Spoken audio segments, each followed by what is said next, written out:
اعوذ باللہ من الشیطان الرجیم، بسم اللہ الرحمن الرحیم۔ اسلامی دنیا کے معزز خواتین و حضرات، السلام علیکم۔ آج جس نبی کے متعلق آپ کو بتاؤں گا وہ حضرت نوح علیہ السلام ہیں۔ ناظرین، حضرت نوح علیہ السلام کے متعلق ایسے سوالات انشاءاللہ آج آپ کے گوش گزار کروں گا۔ تو ناظرین، سب سے پہلے حضرت نوح علیہ السلام کی عمر کتنی تھی؟ حضرت نوح علیہ السلام کی کشتی کس درخت سے بنی اور کتنا عرصہ لگا؟ حضرت نوح علیہ السلام کی کشتی کی لمبائی اور چوڑائی کتنی تھی اور کتنی منزلیں تھیں؟ سب سے پہلے کشتی میں کون سا جانور داخل ہوا اور سب سے آخر میں کون سا جانور داخل ہوا؟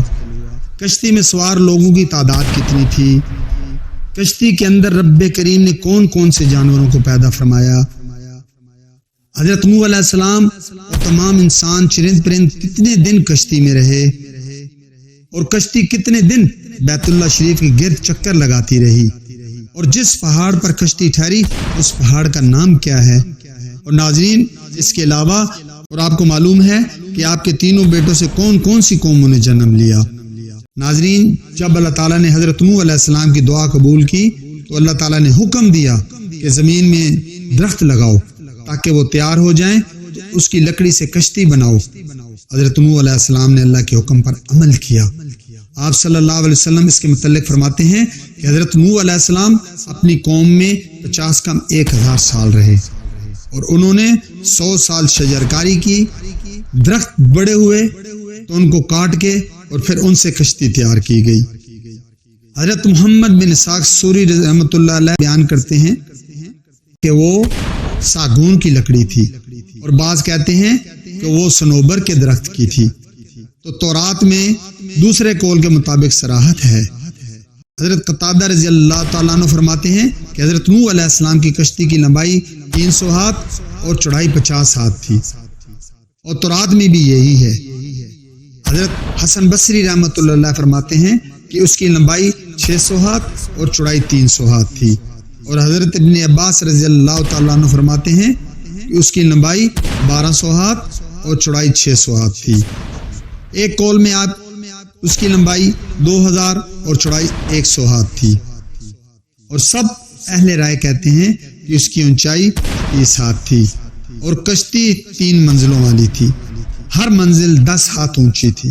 نچلا حصہ چوپایوں اور جنگلی جانوروں کے لیے تھا، درمیان والا حصہ انسانوں کے لیے اور اوپر والا حصہ پرندوں کے لیے مخصوص کیا گیا تھا۔ اس کا دروازہ چوڑائی کی جانب تھا اور اوپر سے ایک کشتی کو مکمل بند کر دیا گیا تھا۔ حضرت ابن عباس فرماتے ہیں کہ کشتی میں سب سے پہلے جو سوار ہوا وہ پرندوں میں سے طوطا تھا، اور جانوروں میں سب سے آخر میں جو جانور کشتی میں سوار ہوا وہ گدھا تھا، اور اس کے ساتھ ابلیس گدھے کی دم پکڑ کر کشتی میں سوار ہوا۔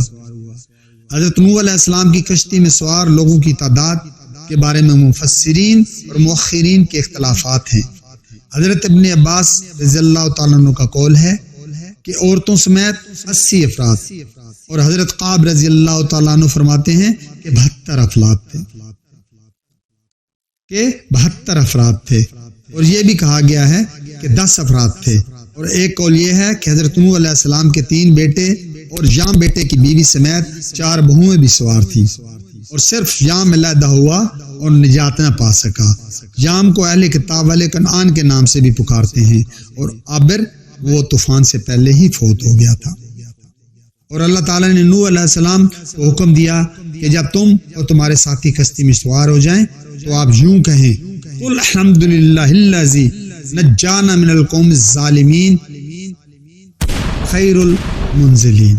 تمام تعریفیں اللہ کی ہیں جس نے ہم کو ظالموں سے نجات بخشی، اور یہ بھی دعا کرنا کہ اے پروردگار ہم کو مبارک جگہ اتارنا، اور سب سے بہتر اتارنے والا ہے۔ جب جانوروں کی لید اور گوبر کٹھی ہوئی تو بدبو کی پریشانی لاحق ہوئی۔ حضرت نوح علیہ السلام کی طرف وحی آئی کہ ہاتھی کی دم کو ہلاؤ۔ جب دم ہلائی گئی اس سے نر اور مادہ خنزیر پیدا ہوئے اور وہ لد کی طرف لپکے۔ جب چوہے کشتی کو کاٹنے لگے تو خطرہ پیدا ہو گیا کہ کشتی میں سوراخ ہو جائے گا۔ تو حضرت نوح علیہ السلام کی طرف وحی آئی کہ شیر کی دونوں آنکھوں کے درمیان ضرب لگاؤ۔ تو انہوں نے ضرب لگائی تو اس کے نتنوں سے بلا اور بلی باہر آئے جو چوہوں پر پل پڑ۔ حضرت ابن عباس سے مروی ہے کہ انہوں نے فرمایا نوح علیہ السلام کے ساتھ کشتی میں 80 افراد اور ان کے گھر والے شامل ہیں۔ جو 80 افراد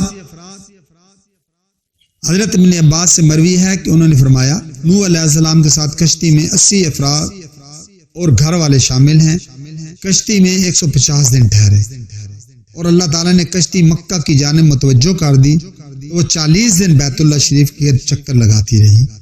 اس کے بعد رب کریم نے کشتی کا رخ جودی پہاڑ کی طرف موڑ دیا تو وہاں پر ٹھہر گئی۔ آج روئے زمین پر اولاد آدم کی جتنی قومیں آباد ہیں وہ حضرت نوح کے تینوں بیٹوں سام، حام اور یافس کی طرف منسوب کی جاتی ہیں۔ حضرت سمرہ بن جندب سے مرفوعاً مروی ہے کہ نبی کریم صلی اللہ علیہ وسلم نے فرمایا تمام عرب کا باپ سام اور حام حبشیوں کا باپ اور یافس رومیوں کا باپ ہے۔ ناظرین، آج کی ویڈیو آپ کو کیسی لگی؟ لائک اور شیئر ضرور کر دیجیے گا اور سبسکرائب کر دیجیے گا تاکہ کسی اور کا بھی فائدہ ہو۔ ناظرین، اجازت چاہوں گا۔ اللہ حافظ۔